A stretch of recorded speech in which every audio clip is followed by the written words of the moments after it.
மணல் கொள்ளையை தடுக்க கோரி தமிழ்நாடு மணல் லாரி உரிமையாளர் சம்மேளன தலைவர் செல்ல ராஜாமணி தலைமையில் கரூர் போலீஸ் எஸ்பி ஜோஸ் தங்கையாவிடம் புகார் மனு அளிக்கப்பட்டது.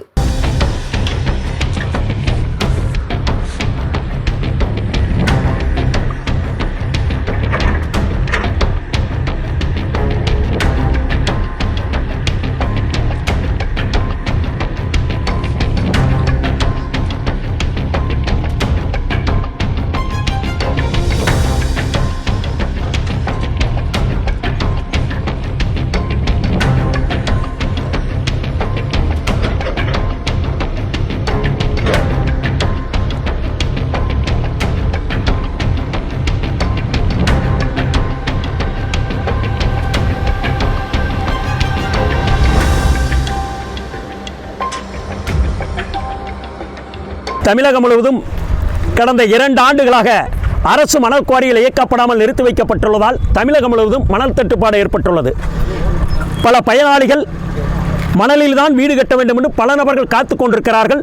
மணலுக்காக எத்தகைய தொகையும் கொடுக்க தயாராக இருக்கிறார்கள். இந்த சந்தர்ப்பத்தை பயன்படுத்தி கொண்டு கரூரில் ஆளுங்கட்சியினுடைய ஆதரவை பெற்றவர்கள் கரூர் மாவட்டம் மண்மங்கலம் வட்டம் வாங்கல் காவல் நிலையத்துக்குட்பட்ட சோமூர் ஊராட்சிக்குட்பட்ட அதாவது திருமக்கடலூர் காவிரி ஆற்றிலும் அதன் அருகே உள்ள படுகையை ஒட்டியுள்ள பட்டா நிலங்களிலும் தினசரி இரவு நேரங்களில் நூற்றுக்கணக்கான லாரிகளில் பொக்களின் இயந்திரம் மூலம் நேரடியாக மணலை திருடி லோடு ஏற்றி விற்று வருகிறார்கள். இதனால் அரசுக்கு தினசரி 50 லட்சம் ரூபாய் வருவாய் இழப்பு ஏற்படுகிறது. இது தவிர்க்கப்பட வேண்டும், உரியவர்கள் மீது நடவடிக்கை எடுக்க வேண்டும் என்று பலமுறை நேரில் மாவட்ட ஆட்சித்தலைவரிடம் காவல்துறையிடம் வருவாய்த்துறையிடம் மனு கொடுத்து விட்டோம். எந்த நடவடிக்கை எடுக்கவில்லை. பதிவு தபால் அனுப்பியுள்ளோம்.